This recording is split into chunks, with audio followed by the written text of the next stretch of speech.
Kamu sakit, pikiranmu mengatakan saya tidak akan sehat. Da cek dokter oge saya mau sehat deh. Ya mau sehat. Karena pikiranmu tentang sakit ya seperti itu. Tapi begitu dirubah pikirannya, ya saya pasti sehat. Saya akan mengubah cara pandang saya. Karena sakit adalah pesan cinta dari semesta buat saya. Karena saya harus mengubah cara hidup saya. Sakit itu alarm supaya saya berubah cara hidupnya. Rubah cara hidupnya, sehat. Ngerti maksud saya? Di mana merubahnya? Di sini. Makanya begitu mau mengubah nasib, langsung bikin toko, bikin ini. Ntar dulu. Mengubah nasib, mengubah pikiranmu dulu. Buat apa bikin toko? Buat apa? Cari uang? Salah lagi. Kalau bikin toko mau cari yang punya uang baru bener. Saya mau bikin toko. Buat apa? Saya mau dagang beras. Tujuannya apa? Saya melayani orang-orang yang kesulitan beras di kampung ini. Disediakan beras yang enak, murah, bersih, gitu. Karena saya ingin menjadi kepanjangan tangan Allah, menyampaikan cinta kasih Allah pada orang-orang yang butuh pertolongan. Saya nyari untung gak usah besar-besar. Itu namanya bikin toko cari Allah. Cari yang punya uang. Kalau bikin toko cari uang, sudah. Bikin toko, udah berasnya jelek, harganya mahal. Ngeri maksud saya? Nyari untungnya jor-joran, gak ngerti perasaan orang, ya karena memang yang di pikiran kamu adalah uang. Itu pikiranmu tentang uang, rubah. Saya gak mau nyari uang, saya cari yang punya uang. Saya ngajar di kampus, saya ditanya mahasiswa, kenapa Bapak jadi dosen? Saya gak mau terjebak oleh pertanyaan mahasiswa. Saya jadi dosen karena saya percaya, saya direncanakan Allah jadi dosen. Bahkan saya direncanakan Allah jadi dosen fisika. Untuk menyampaikan cinta dan kasih sayang Allah pada orang-orang yang ingin paham fisika, ingin paham energi dan materi. Dan saya ingin menjadi pelayan Allah untuk menyampaikan cinta kasihnya Allah. Saya beberkan semua rahasia semesta dan mahasiswa senang. Apakah saya dapat gaji setiap tanggal 1? Dapat. Jadi bagi saya gaji bukan tujuan saya. Gaji itu adalah hadiah dari semesta karena pelayanan saya. Coba ubah begitu. Di sini semuanya. Jadi sebetulnya apa yang kita kerjakan dalam keseharian kita tergantung kualitas ini. Maka mengubah nasib adalah mengubah pikiran. Jadi Allah mengizinkan kepada kita, aku akan mengikuti apa yang menjadi tindakanmu. Maka Allah bilang, sesungguhnya Allah tidak akan merubah keadaan suatu kaum kalau dia tidak mengubahnya. Dari mana mengubahnya? Dari dirimu sendiri. Dari mana mulainya? Dari pikiranmu. Paham?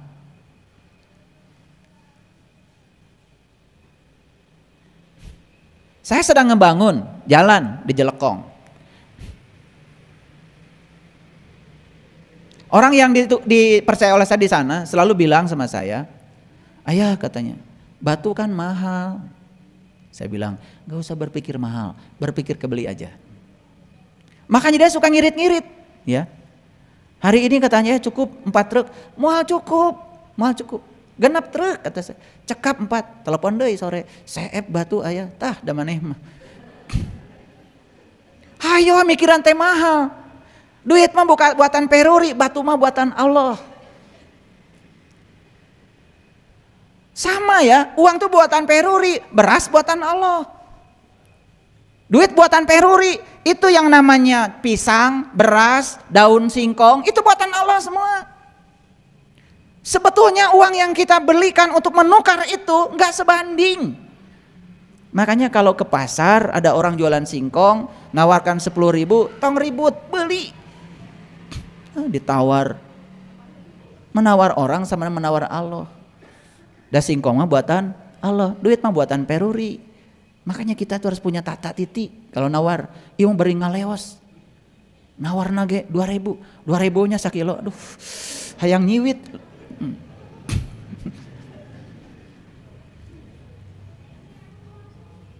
Saya kalau lihat ibu-ibu di pasar gitu, terus saya juga lagi di situ, hayang nyiwit. Namun inung orang diciwit. Teuing teu nawar teu beri ngaleos. Itu apal sambet buatan Allah. Kangkung buatan Allah, genyer buatan Allah, saladah buatan Allah. Nu bisa nyeun saladah. Nu bisa nyeun duit banyak. Duit palsu gak bisa. Cing mikir atuh. Hartos. Mau ibu-ibu lah. Maaf ya, saya balik ke sebelah sini.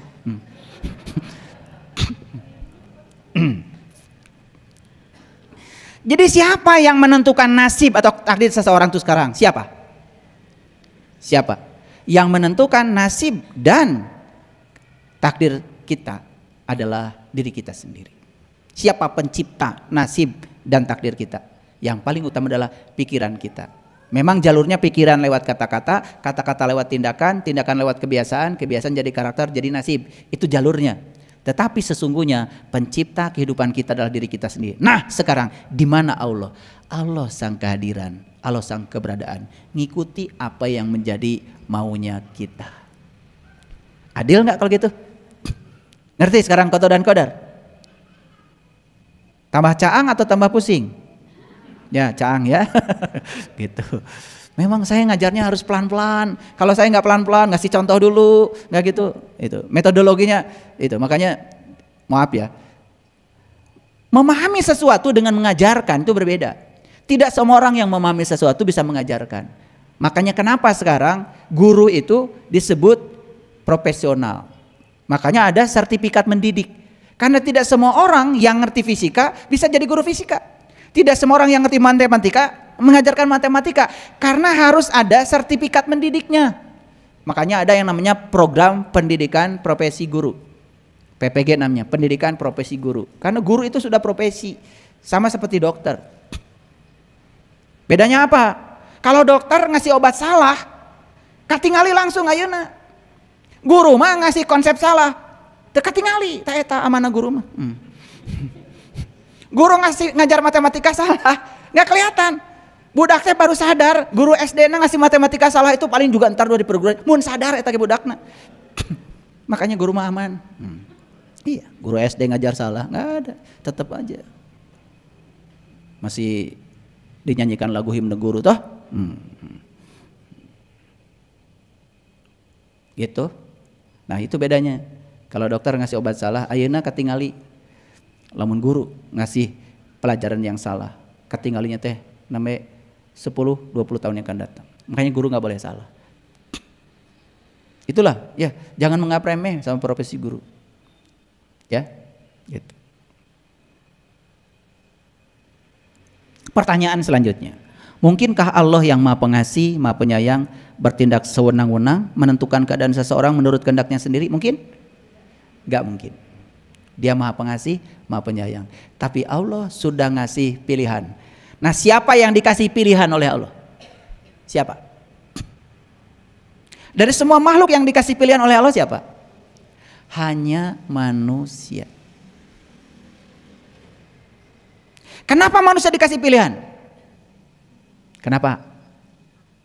Karena manusia dikasih kecerdasan yang melampaui kecerdasan semua makhluk. Didinya intinya manusia itu. Makanya manusia itu ditunjuk oleh Allah menjadi khalifah. Khalifah itu bukan penguasa, bukan. Khalifah itu artinya adalah wakil yang ketitipan untuk menjaga. Makanya khalifah itu bukan penguasa, khalifah itu penjaga. Selama ini mengartikan khalifah penguasa, lalu semena-mena di bumi ini ya mengeksploitasi bumi untuk kepentingan dirinya sendiri. Oke, lanjut. Kalau sudah ngerti sampai sini, sorry. Baik. Nah, saya tadi bicarakan umur ditentukan siapa? Umur memang ditentukan oleh Allah. Tapi cara Allah menentukan umur bukan si A sekian tahun, si B sekian tahun. Allah menentukan umur berdasarkan hukum alam semesta. Jadi artinya walaupun data seseorang itu ya, datanya misalnya umurnya pendek, tapi kalau dia memiliki keinginan kuat untuk berumur panjang dengan mengubah pola hidupnya, apakah itu diizinkan oleh Allah? Diizinkan, kan ayatnya tadi bilang Allah bisa mengubah nasibnya. Betul nggak? Nah, makanya ada kata-kata di Quran seperti ini. Perhatikan saya. Katakanlah, ini Quran surat Yunus ya ayat 49. Aku tidak berkuasa mendatangkan kemudaratan dan tidak juga berkuasa mendapatkan kemanfaatan pada diriku, melainkan Allah yang hendaki. Jadi kita walaupun diberi oleh Allah kudrat dan irodat untuk menentukan pilihan, tetapi kita tidak bisa merealisasikan pilihan kita tanpa kehadirannya. Gitu maksud ayat ini. Lalu selanjutnya Allah berfirman, tiap-tiap umat mempunyai ajal. Apabila telah datang ajal mereka, maka mereka tidak dapat mengundurkannya dan mereka juga tidak dapat memajukannya. Ini harus dipahami, cara menentukan ajalnya itu seperti apa. Apakah cara menentukan ajalnya itu semena-mena sekian tahun, sekian begitu? Tidak. Ajal ini ditentukan oleh data. Dan siapa yang merekam data? Yang merekam data adalah semesta ini.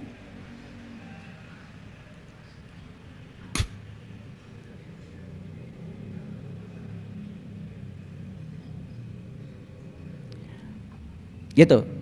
Karena kita selama ini memahami begitu seseorang meninggal, lihat saya semua, seseorang meninggal, langsung ayat ini keluar kan ketika di kuburan. Betul? Yusuf?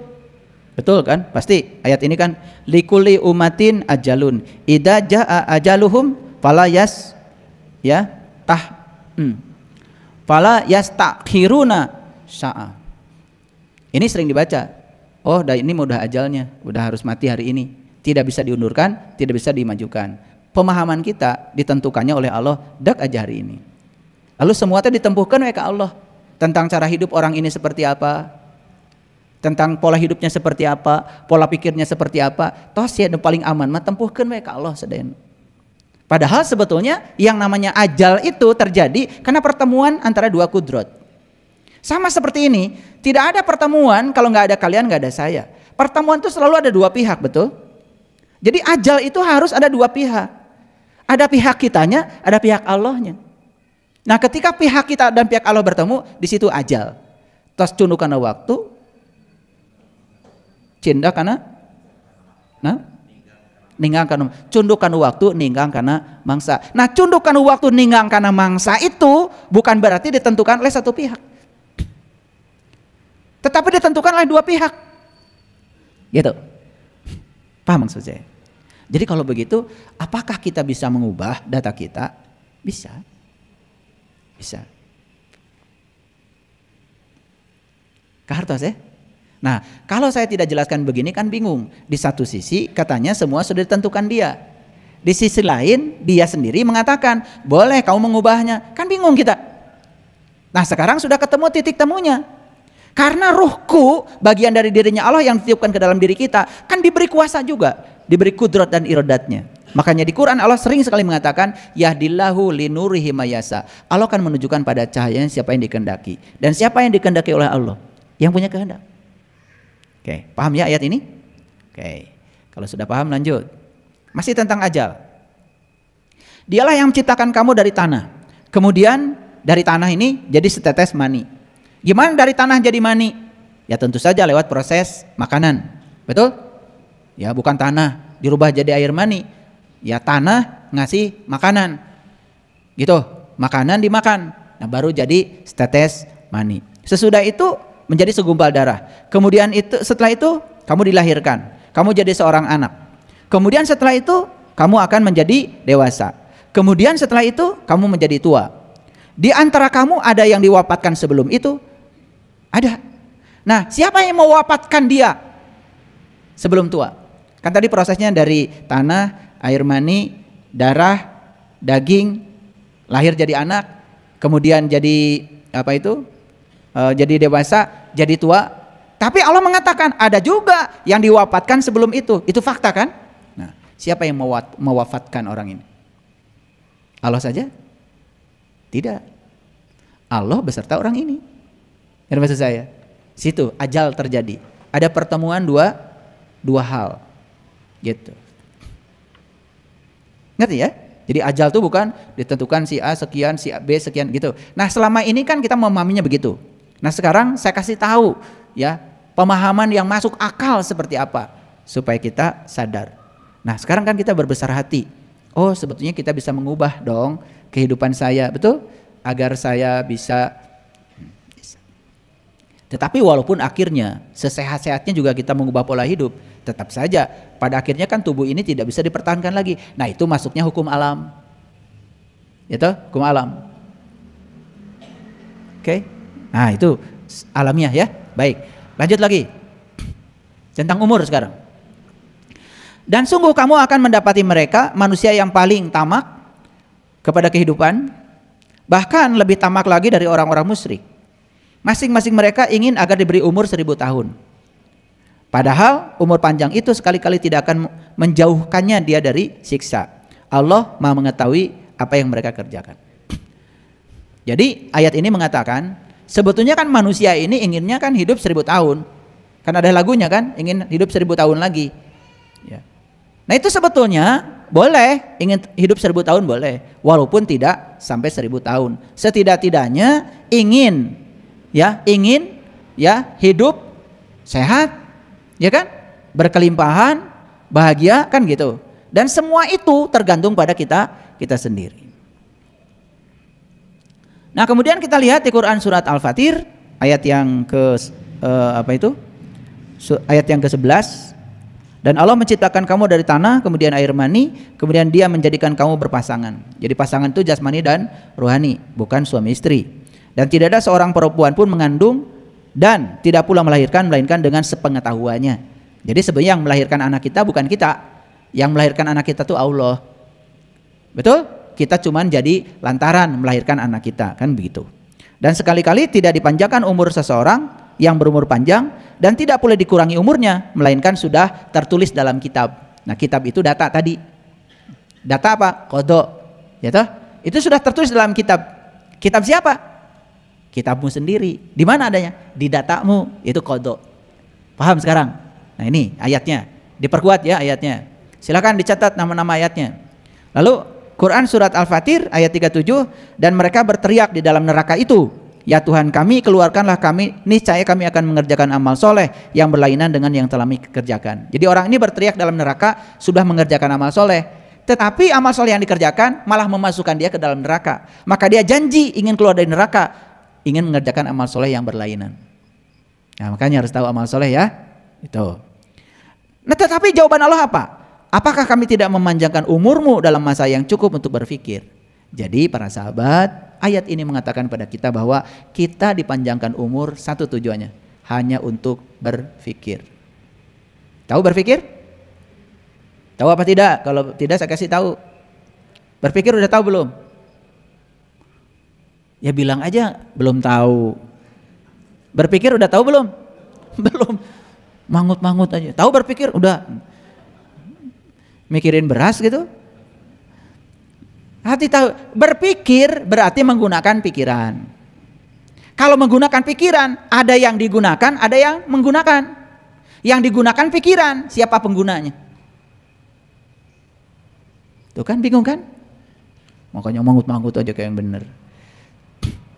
Lihat sekali lagi, manusia dipanjangkan umurnya untuk berpikir. Berpikir berarti menggunakan pikiran. Menggunakan pikiran berarti ada dua, ada yang digunakan, ada yang menggunakan. Yang digunakan pikiran, siapa penggunanya? Manusia.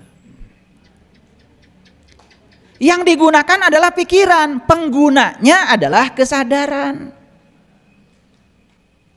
Makanya manusia yang sudah punya kesadaran, dia bisa menggunakan pikirannya. Makanya pikiran berada di bawah kendali kesadarannya. Nah kebanyakan manusia dikendalikan oleh pikirannya, dan dia menganggap dirinya adalah pikiran. Ayo sekarang saya tanya, ada rasa takut nggak sekarang di sini? Ada rasa takut nggak? Kalau sekarang ada rasa takut, kita itu sekarang sedang digunakan pikiran, karena pikiran sedang membawa kita ke masa depan. Ada kesedihan nggak di sini sekarang? Ada? Berarti kita sedang digunakan pikiran, dan pikiran sedang membawa kita ke masa lalu. Coba kita hadir di sini saat ini sekarang. Hadir sebenarnya di sini. Maka pikiran hadir di sini, pikiran sedang berada dalam kendali kesadaran. Itu namanya menggunakan pikiran. Jadi pengguna pikiran itu namanya kesadaran. Baru ngerti ini teh? Kumaha ngaji teh? Tetamat wae. Jadi manusia itu dipanjangkan umur supaya dia menggunakan Pikiran. Siapa pengguna pikiran? Kesadaran. Oleh karena itu maka kita harus menemukan jati diri kita sendiri agar kesadaran bisa menggunakan pikiran. Nah, pikiran yang dikendalikan oleh kesadaran persis seperti sopir yang dikendalikan oleh penumpang. Kita ini majikan nih, naik mobil. Sopirnya jangan semena-mena. Ini sopir langsung bawa ke sini, kadang nggak disuruh. Ada nggak supir gitu? Dipecat tuh pikiran supir kayak gitu. Kan yang namanya supir itu nanya dulu, Bapak mau diantar kemana sekarang? Ibu mau diantar kemana? Kan gitu, kan dia itu supir. Supir itu harus mengikuti apa yang dimaui oleh majikan. Ini supir bawa ke pasar baru, bawa ke sini. Padahal si majikannya nggak perlu ke sana. Atau nanya si majikan, "Ai wing tadi dibawa ke mana? Ke mana?" Nu dunungan teh saha ya teh. Kan gitu. Makanya pikiran ini jangan pernah menjadi majikan. Pikiran ini harus menjadi pelayan. Majikan dari pikiran adalah kesadaran. Kesadaranlah pengguna pikiran. Siapa yang sudah bisa menggunakan pikirannya, dikontrol dengan kesadarannya, itulah namanya manusia sudah berpikir. Paham ya? Oke, lanjut. Ini yang terakhir dari saya. Oh, masih ada ya? Sebenarnya kami telah memberi kepada mereka dan bapak-bapak mereka kenikmatan hingga panjanglah umur dia. Maka apakah mereka tidak melihat bahwasanya kami mendatangi negeri lalu kami kurangi luasnya dari segala penjurunya? Maka apakah mereka akan menang? Gini, saya kasih tahu. Banyak gak kenikmatan yang sudah Allah berikan pada kita? Banyak. Banyak apa sedikit? Berkah banyak. Kalau nikmat itu sedikit. Tapi yang sedikit itu meliputi yang banyak. Karena nikmat yang sebenarnya adalah perjumpaan dengan Allah. Satu aja nikmat itu. Makanya nikmat itu hanya diberikan kepada para nabi, para siddiqin, para syuhada, para sholihin. Dan orang-orang yang sudah diberi nikmat, ini dijamin di ayat ini, umurnya panjang. Kenapa? Karena dia sudah bisa menyehatkan tubuh spiritualnya. Kalau tubuh spiritualnya sehat, maka tubuh intuisinya sehat, tubuh mentalnya sehat, tubuh energinya sehat, tubuh fisiknya akan sehat. Begitu menurut riset. Jadi ayat ini mengukuhkan kepada kita bahwa siapapun yang sudah diberi nikmat oleh Allah, terutama nikmat perjumpaan dengan Allah. Karena nikmat itu cuma satu, bukan rumah mewah, bukan duit banyak, bukan mobil baru, bukan, itu bukan nikmat, itu berkah.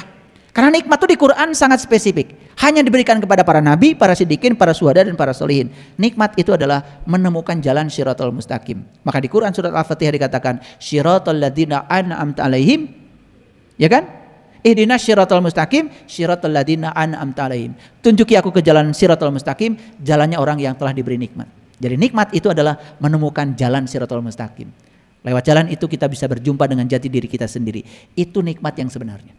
Maka nikmat cuma satu, tapi yang satu ini meliputi semuanya. Gitu. Nah, di ayat ini dikatakan siapapun orang yang sudah diberi nikmat, maka dia akan dipanjangkan umurnya. Jadi walaupun umurnya tidak panjang secara kuantitatif, tetapi umurnya membawa berkah. Ada orang yang umurnya 40 tahun secara kuantitatif, tetapi kualitas umurnya luar biasa, membawa berkah untuk kehidupan. Daripada yang 80 tahun gak bikin apa-apa, cuma nyusahin orang lain. Ada yang kayak gitu juga, itu pendek tuh umurnya. 80 tapi gak buat apa-apa di dunia, cuma nyusahin orang aja, bikin onar. Pendek tuh umur. Jadi panjang umur itu hitungannya bukan kuantitatif. Lihat saya semuanya, Nabi Muhammad tuh usianya 63 tahun. Pendek gak 63 tahun? Ayah Asep berapa sekarang? 63. 63. Ada yang 70 tahun? 70. Nabi Muhammad itu cuma 63 tahun. Tapi dalam kurun 63 tahun itu beliau sudah mampu mengubah dunia. Panjang gak itu umurnya? Panjang tuh umur. Makanya panjang pendeknya umur jangan melihat kuantitatifnya, lihat kualitatifnya, efisiensinya. Maaf ya, karena banyak orang yang panjang umurnya tetapi tidak berbuat apa-apa. Hanya mementingkan dirinya sendiri. Pendek tuh umurnya. Jadi saya kasih tahu, siapapun orang yang sudah diberi nikmat, panjang umurnya. Ngerti maksudnya? Secara kualitatif. Mungkin saja secara kuantitatif dia tidak panjang sepanjang orang lain, tetapi kualitas umurnya luar biasa. Baik, sekarang saya mau kasih tahu. Ini bagian yang terakhir dari saya. Tolong jangan lihat ayat ini semuanya, karena akan cukup waktu. Lihat bagian yang terakhir. Yang terakhir, innallaha yarzuqu mayyasha bigoiri hisab. Apa? Innallaha yarzuqu mayyasha bigoiri hisab. Apa artinya? Sesungguhnya Allah akan memberikan rezeki kepada siapa yang dikehendakinya tanpa batas. Jadi salah kalau kita mengatakan Allah menentukan rezeki seseorang. Bohong itu. Karena ayat ini mengatakan innallaha yarzuqu mayyasha bigoiri hisab. Sesungguhnya Allah menentukan rezeki kepada siapa yang dikehendakinya tanpa batas. Saya tanya, siapa yang akan dikehendaki Allah dapat rezeki tanpa batas? Siapa? Yang ingin punya rezeki tanpa batas. Begitu kita ingin, Allah akan menghendakinya. Kenapa rezeki kita terbatas? Karena begitu lihat sepatu harganya mahal, langsung ngaleos, mahal. Moal beunghar nu kitu mah. Tapi yang ngotot, saya pasti beli sepatu ini nanti. Saya pasti kebeli. Tidak berpikir mahal, tapi berpikir kebeli, pasti kebeli. Maaf ya, yang ikut bangun Jelekong. Sekarang kalian ikut bangun itu cuma jalannya aja. Maaf, yang murahnya. Beli tanahnya saya nggak ribut. Jebret beli tanah. Saya bebaskan semuanya. Jalan udah saya bebaskan semuanya. Ada yang tanya sama saya, ayah guru katanya tiap sore ke Jelekong. Iya, bayar tanah. Yang depan mahal ya ayah? Enggak, tanah mah buatan Allah, duit mah buatan Peruri. Pasti kebeli. Kebeli kan semua. Makanya saya kukulunuan aja sendiri daripada recok. Itu cara saya. Karena kalau saya menerima masukan-masukan dari yang lain, kadang-kadang itu mempengaruhi saya. Jadi saya kadang-kadang juga masih bisa dipengaruhi kalau banyak pengaruhnya. Makanya saya kukulunuan sendiri. Tahu kukulunuan? Bahasa Inggris itu.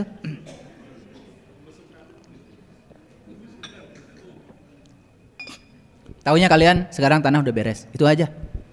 Dari mana duitnya? Dari Allah. Gak usah ribut. Sekarang udah tinggal dibangun. Kalau saya berpikirnya, wah tanah mahal, yang pinggir jalan mahal, selalu begitu, nggak kebeli. Karena saya berpikir kebeli, ada aja jalannya. Masih ingat kan judul saya? Begitu kita berpikir mungkin, semua jalan terbuka. Begitu berpikir tidak mungkin, semua jalan tertutup. Kenapa semua jalan tertutup? Karena kita berpikir tidak mungkin. Terima kasih. Itu tauhid yang paling awal itu. Ketika seseorang itu sedang belajar tauhid, yang pertama adalah la ilaha illallah. Naik berikutnya menjadi la ilaha illallah. Naik lagi berikutnya la ilaha illa anta. Jadi Nabi Yunus saat itu sedang mengalami fase tauhid yang ketiga. Dari la ilaha illallah sudah naik lagi la ilaha illahu. Kalau dia mengatakan dia, berarti boleh tidak ada di sini dong. Siapa yang membangun laptop ini? Dia. Belum tentu ada di sini. Kalau kamu harus ada di sini. Dan puncak tauhid yang terakhir adalah la ilaha illa ana.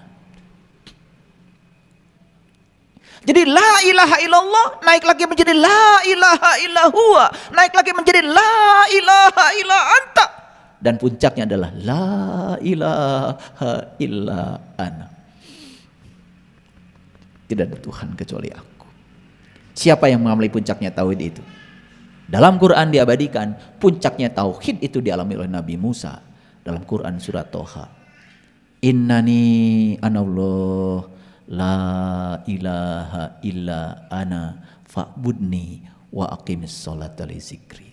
Jadi maaf, kalian akan bisa sholat kalau sudah mencapai tauhid la ilaha illa ana. Makanya perintah sholat hanya diberikan kepada Nabi Musa yang sudah mencapai tingkat tauhid la ilaha illa ana. Jadi nggak bisa sembarang Kalau tauhidnya masih la ilaha illallah, masih la ilaha illahua, masih la ilaha illa anta, belum bisa sholat. Makanya sholat itu bukan menyembah, tapi sholat itu adalah sadar dengan kehadirannya, karena dia tidak pernah meninggalkan kita. Sekarang saya walaupun sedang ceramah, saya tidak pernah tidak sholat. Makanya sholat tingkat tinggi di Quran dikatakan alladzina hum ala sholawatihim yuhafidun. Sholatnya tidak terkungkung oleh ruang dan waktu, karena selalu sholawat terhubung. Wah, kalau sudah di tingkatan itu, sholat itu setiap hela nafas kita. Makanya jangan usil kalau kita baru sampai di tingkatan sholat yang terjebak oleh waktu. Jangan mengatakan orang lain tidak sholat. Siapa tahu sholat mereka lebih canggih lagi dari sholatmu yang sekedar ruku dan sujud secara fisik saja. Makanya saya mengajarkan pada murid-murid saya, stop usil. Jangan komentar, jangan usil, maafkan, biarkan. Urusi saja dirimu sendiri. Jangan suka ngurusi orang lain. Jadi apa itu kelahiran? Kelahiran itu saat ruh ditiupkan ke dalam tubuh. Paham? Apa itu kematian? Saat ruh keluar dari tubuh. Nah, kapan ruh ditiupkan ke dalam tubuh? Tepat saat tubuh sudah sempurna dibuat. Maka Allah bilang, fa iza sawaituhu wa nafakhtu fihi mir ruhi faqa'u lahu sajidin. Ketika aku sudah selesai menciptakan tubuhmu dengan sempurna di rahim ibumu, saat itu aku tiupkan ruhku. Itulah kelahiran. Paham sampai sini? Oke.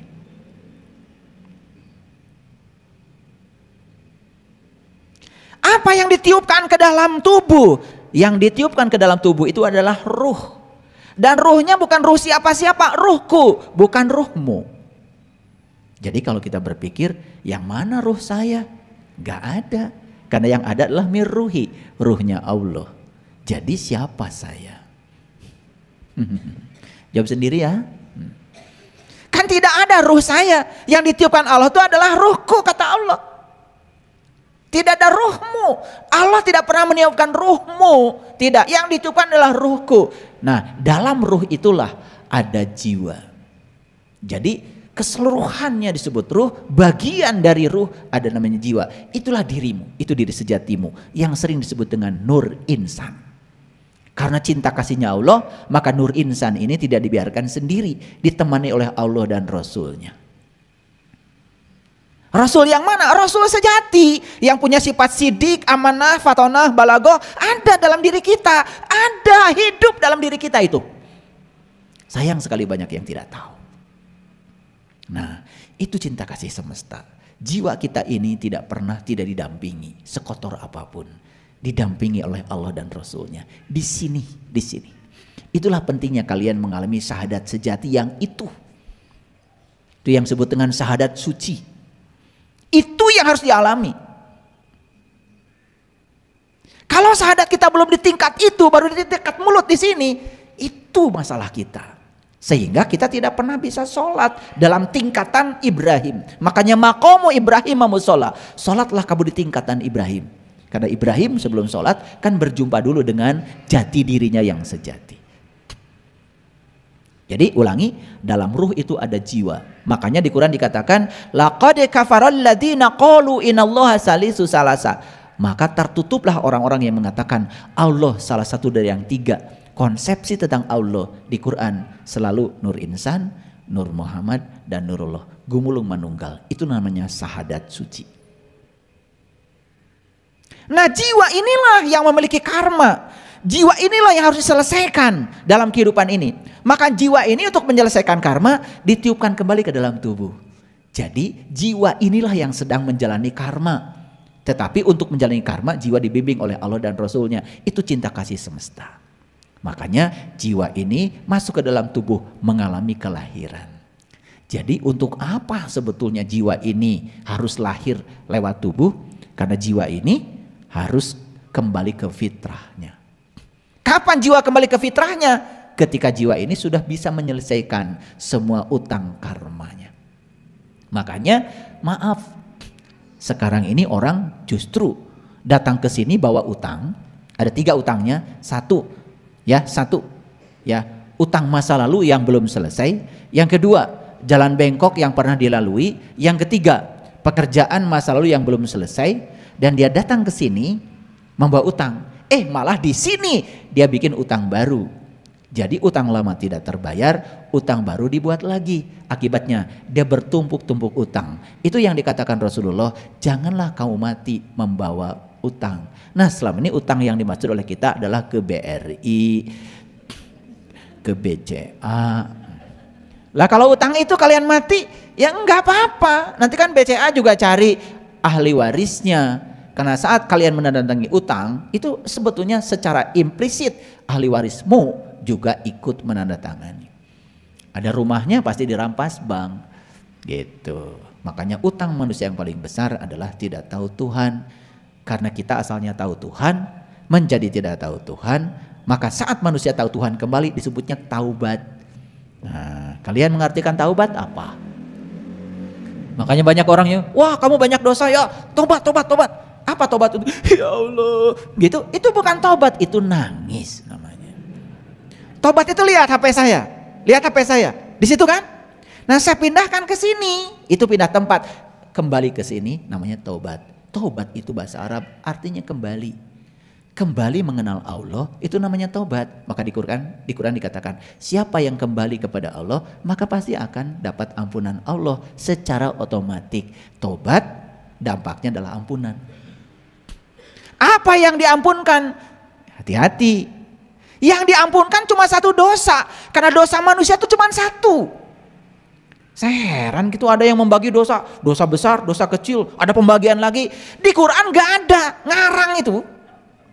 Karena di Quran dikatakan innallaha la yaghfiru aysyraka bih wa yaghfiru ma duna dzalika liman yasha. Sesungguhnya Allah tidak akan pernah mengampuni dosa syirik. Tapi Allah sudah mengampuni apapun dosa, asal jangan dosa syirik. Jadi dosa yang harus dibereskan oleh kita cuma satu, syirik. Bahkan di Injil dikatakan, memfitnah, membunuh sudah aku ampunkan. Tapi mengkhianatiku tidak aku ampunkan. Nah, jadi kalau dalam bahasa Injil, syirik itu disebutnya berkhianat kepada Tuhan. Itu bahasanya saja yang berbeda, tapi esensinya sama. Makanya di sini pentingnya kita belajar terbuka. Jadi semua dosa yang selain syirik sudah selesai. Itulah Allah sedang menunjukkan dirinya sebagai Tuhan Maha Pengampun. Lah kamu tiap hari ngurusi dosa-dosa yang sudah diampunkan.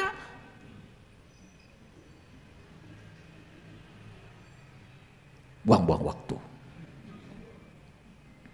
Itu Quran. Diulang 2 kali di Quran surat An-Nisa ayat 48, diulang lagi dalam Quran surat An-Nisa ayat 116. Catat itu kalau nggak percaya sama saya. Jiwa harus kembali ke fitrahnya. Gimana caranya? Supaya jiwa kembali ke fitrahnya, maka semua karma-karma yang menyangkut jiwa harus dibayar. Karena dia melakukannya di kehidupan, di tubuh ini, maka proses pembayarannya dilakukan di tubuh ini juga. Makanya dia akan dilahirkan secara berulang kali. Ini dasarnya. Untuk menjawab pertanyaan tadi. Kan ini, apa maksud judul ini? Saya untuk menjawab judul yang tadi saja harus kerja keras menjelaskannya supaya ngerti. Dari sini mulainya. Di setiap kelahiran jiwa harus mengalami evolusi menuju kesucian jiwa. Sudah nonton di YouTube ada cara mencapai kesucian? Sudah. 3 cara mencapai kesucian. 1, berhenti serakah pada yang kamu ingin.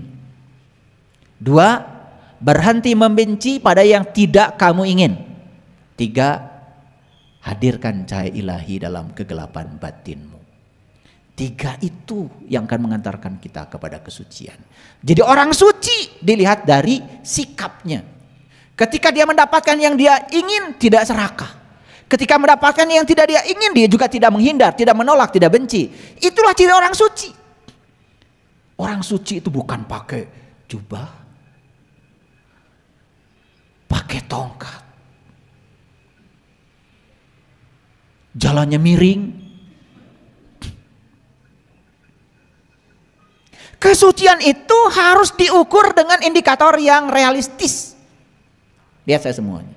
Begitu Anda melihat orang hebat, dapat yang diinginkan, malah dia bagikan semua yang dia inginkan itu pada orang banyak. Wah, luar biasa, itu orang suci. Kalau orang kotor, begitu mendapatkan yang dia inginkan, langsung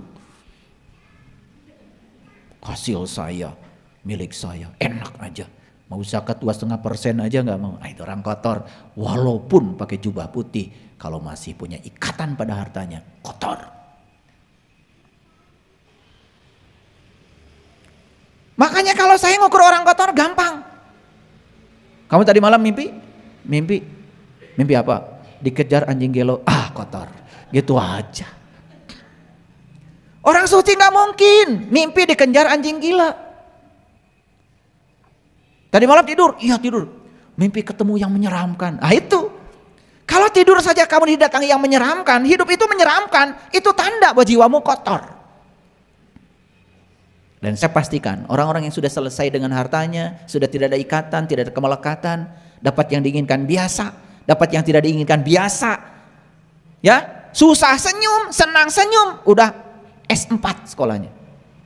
Susah senyum, senang senyum, S-nya 4. Kalau di perguruan tinggi itu baru S3 paling tinggi. Banyak yang sekolah S3 tetapi belum tentu bisa S4. Malah justru mereka yang sekolah tinggi-tinggi kalau tidak punya kesadaran malah semakin melekat dan bangga dengan atribut akademiknya saja. Paham sampai sini? Ini dalam rangka menjawab judul. Ini baru apa maksud judul itu? Panjang. Di setiap kelahiran jiwa harus mengalami evolusi menuju kesucian jiwa. Evolusi itu berarti proses yang terus menerus. Untuk mengalami proses evolusi, maka jiwa harus bertemu dengan sang jiwa melalui proses kematian sebelum mati. Makanya kelahiran adalah kematian yang dimulai. Pasti belum mengerti. Nah, saya bikin gambaran gini. Lihat saya semuanya. Saya baca kitabnya Lao Tse, kitab To Teaching. Dan saya membaca juga kisah hidupnya Lao Tse. Dalam kisah hidupnya Lao Tse itu diceritakan bahwa Lao Tse itu di kandungan ibunya itu 82 tahun. Ulangi. Lao Tse itu di kandungan ibunya itu 82 tahun. Kaget? Kalian biasa-biasa aja. Harapan saya kalian kaget gitu. Ini kaget enggak, biasa juga enggak. Saya curiga ini. Saya ketika baca Lao Tse di kandungan ibunya 82 tahun kaget. Malah saya bilang ini Lao Tse gak nyusahin ibunya gitu. Saya marah sama Lao Tse. Kenapa?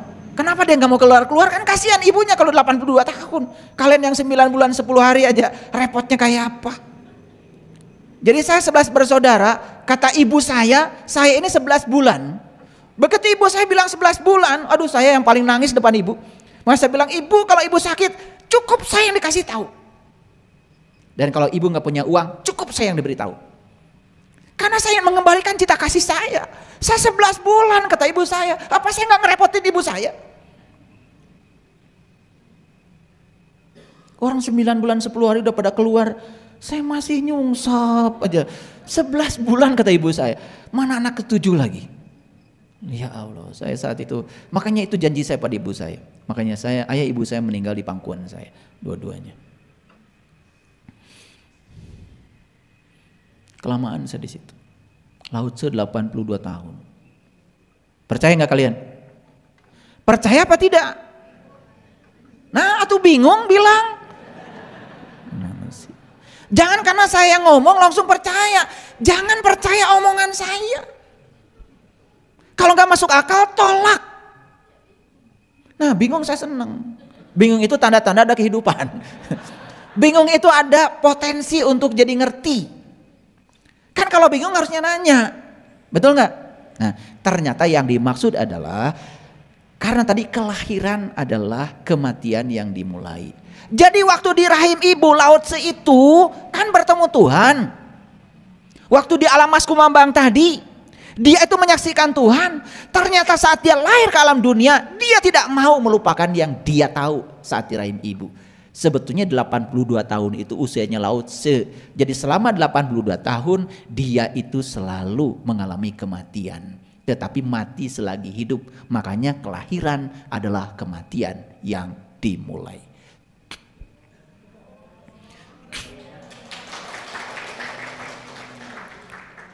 Itu baru iya, Lao Tse sama dengan kita, 9 bulan 10 hari di rahimnya mah. Tetapi bedanya Lao Tse ini pada saat lahir ke dunia ini dia tidak keluar dari rahimnya ibu. Tetap dia berada di kesadaran itu. Itu bedanya Lao Tse dengan kalian. Makanya Lao Tse ketika datang ke dunia itu seperti Zarasutra. Tidak menangis. Makanya kalian semua datang ke dunia nangis kan? Nah, kalau saya tanya kenapa lu nangis? Ya sedih apa? Beras belum mengerti, duit belum mengerti, betul nggak? Pacar belum punya, apa yang kau tangisi? Itu saja belum kalian tanya. Ini kalian menyaksikan kelahiran manusia ke dunia udah berkali-kali dan semua kelahiran menangis. Kalian nggak pernah nanya. Saya itu nanya. Waktu anak saya lahir nangis, ya karena saya menyaksikan 3 anak saya saksikan itu brojolnya. Nangis semua. Dan di situ saya nanya kenapa nangis? Apa masalahnya?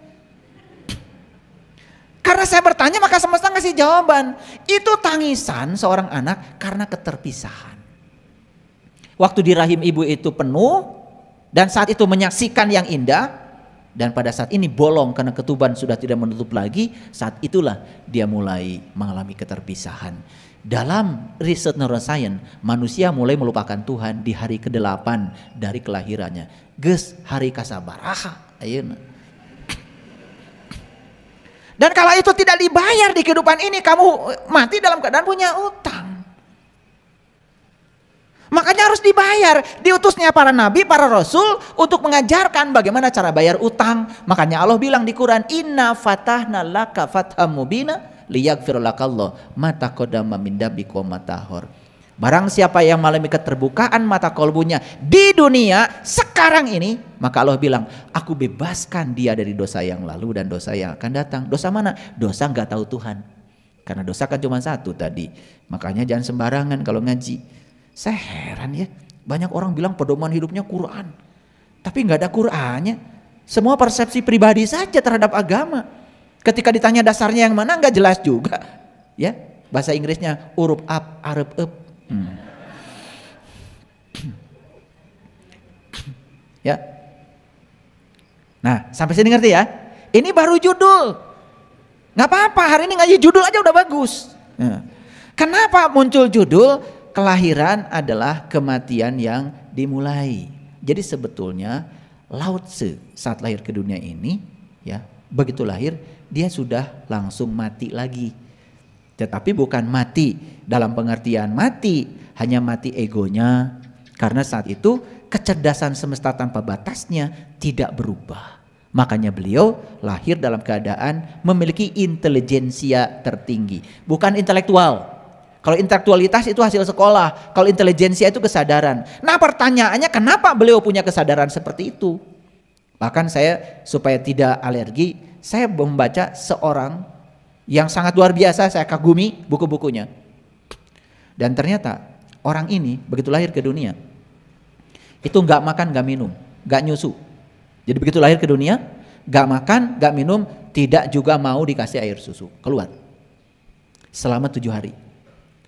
Dan ternyata semua orang khawatir karena 7 hari tidak makan, tidak minum, juga tidak mau dikasih air susu. Gak ada yang bisa masuk 7 hari.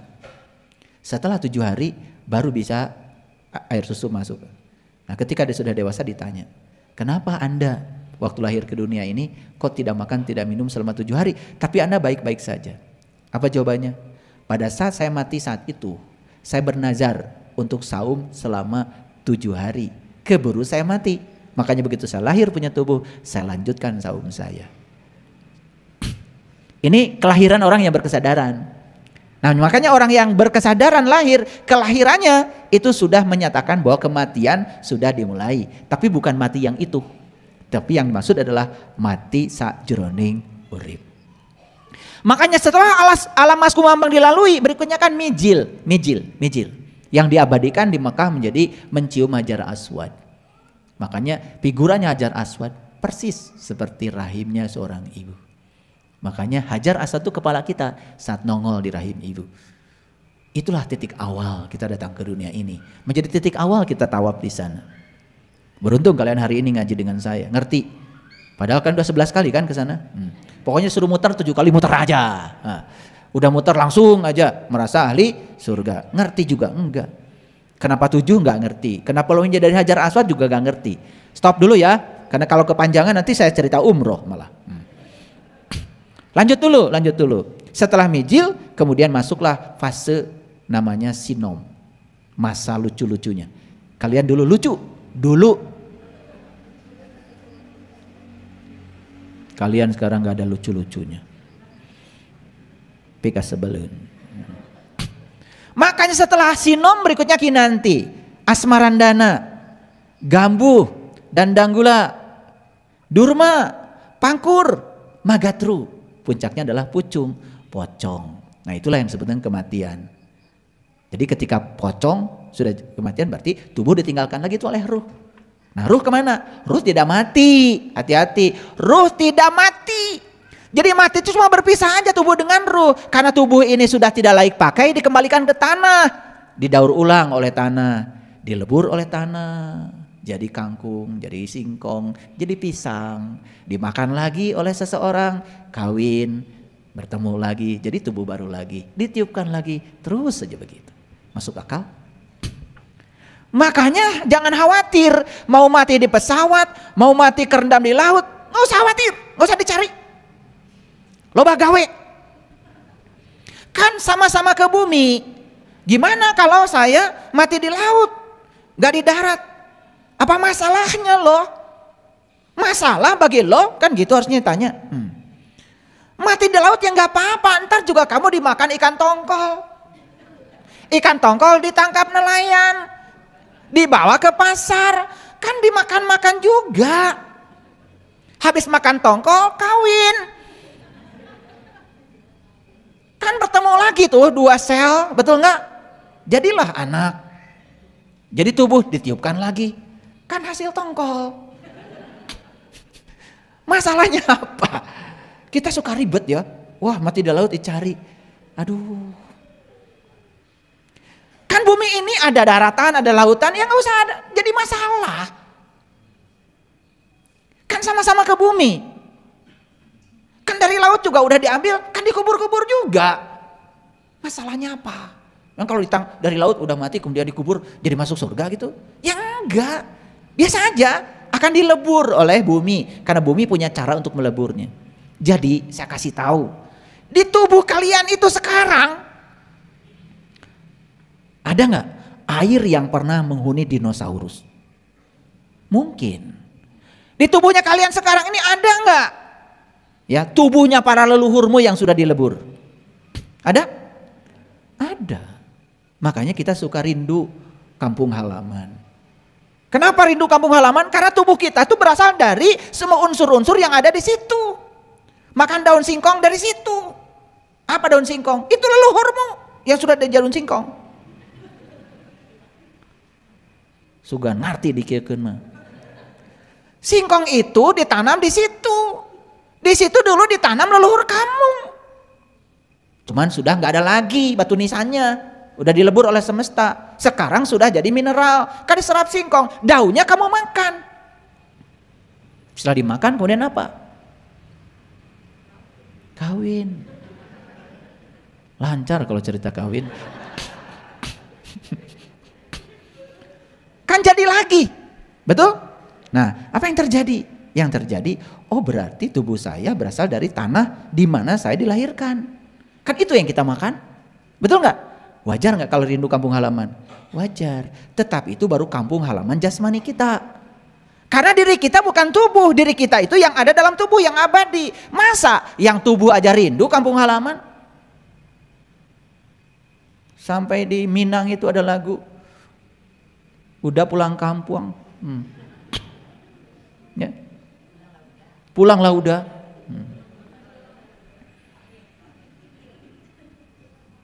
Ya. Ini ngerti nggak tadi saya bicara? Oke, kalau ngerti baru kejawab judul. Oke, lanjut. Perhatikan saya sekarang. Jadi kelahiran adalah kematian yang dimulai. Bagi siapa? Bagi orang yang sudah berkesadaran. Lahir sadar, hidup sadar, mati sadar. Nah, kita tuh sekarang sedang belajar gimana caranya. Kalaupun kita nanti terlahir lagi ke sini, lahirnya itu sadar. Hidupnya sadar, maka matinya sadar. Itu yang disebut dengan kita sudah manunggal. Itulah tauhid tingkat tinggi. Ya. Nah. Jadi kematian itu apa? Kematian hanyalah kematian tubuh. Ketika tubuh ditinggalkan oleh ruh. Betul? Ada beberapa kondisi orang mati. Perhatikan saya. Jadi ruh ditiupkan ke sini. Perhatikan saya. Ketika ruh ditiupkan ke sini ada 3. Ada nur insan, jiwa, ada nur Muhammad, ada nurullah. Nah, kalau nur insan ini nggak kenal dengan yang 2 ini, ketika mati, ini nur insan ditinggal. Di sini. Itu yang sebentar dengan mati dalam keadaan tersesat. Karena pembimbingnya pergi. Nah, kenapa nurullah dan nur Muhammad meninggalkan nur insan? Karena saat itu nur insan gak mau kenal. Disitulah perlu seorang guru yang bisa membimbing kita untuk mengalami syahadat suci. Sehingga nur insan itu bisa asyhadu an la ilaha illallah wa asyhadu anna muhammadar rasulullah secara pengalaman, bukan dari kata-kata. Nah, kalau nur insan sudah bersaksi pada Nurul dan Nur Muhammad, maka saat mati ini beleng aja sehingga tubuhnya kosong. Nah, lihat saya, ketika nur insan gak kenal Nurul dan Nur Muhammad, maka nur insan ditinggal di sini. Nah, ketika ditinggal di sini, itu yang disebut dengan alam kegelapan. Nah, ini nanti dikubur dulu. Nah, itu yang disebut dengan kegelapan dalam kuburan. Nah, nur insan ini baru bisa lepas dari tubuh ketika tubuh sudah benar-benar hancur. Menunggu masa yang lama. Nah, nanti nur insan ini ketika sudah masuk ke ruang kehidupan ini, tetap akan ditangkap lagi oleh Nurul dan Nur Muhammad untuk masuk lagi ke tubuh baru. Nah, di situ dibimbing lagi. Sampai akhirnya suatu saat nur insan ini akan kembali kepada fitrahnya untuk memanunggal dengan alam asalnya. Kembali ke asal. Itu namanya innalillahi wa inna ilaihi rajiun. Tidak sesederhana itu memahami, ya. Paham sampai sini? Oke. Jadi inginkah para sahabat di kelahiran yang akan datang, kalaupun harus lahir kembali, kita mati, ya, kematian dimulai seperti yang diceritakan oleh saya tadi tentang Lao Tse, tentang Jala Sutra, orang-orang yang berkesadaran. Saya mengambil contoh itu karena mohon maaf, saya tidak punya referensi yang lain. Ya, saya tidak punya referensi yang lain. Saya membahas itu karena itu yang saya punya referensinya. Karena saya pernah belajar kitabnya. Bahkan saya hafal kitab To Teaching. Hafal, ya.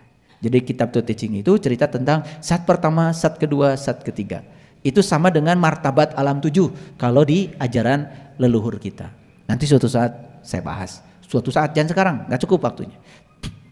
Jadi kematian harusnya meningkatkan kesadaran, oke? Karena kematian adalah puncaknya kehidupan. Jadi mati itu kenapa kita jadi sedih? Nah, kesedihan itu sebetulnya karena pakai wuh. Karena kita gak ngerti kalau kematian itu puncaknya kehidupan. Bahkan ketika ibu kita, ayah kita sudah repot, banyak penyakit kemudian mati. Bukankah mati itu hadiah?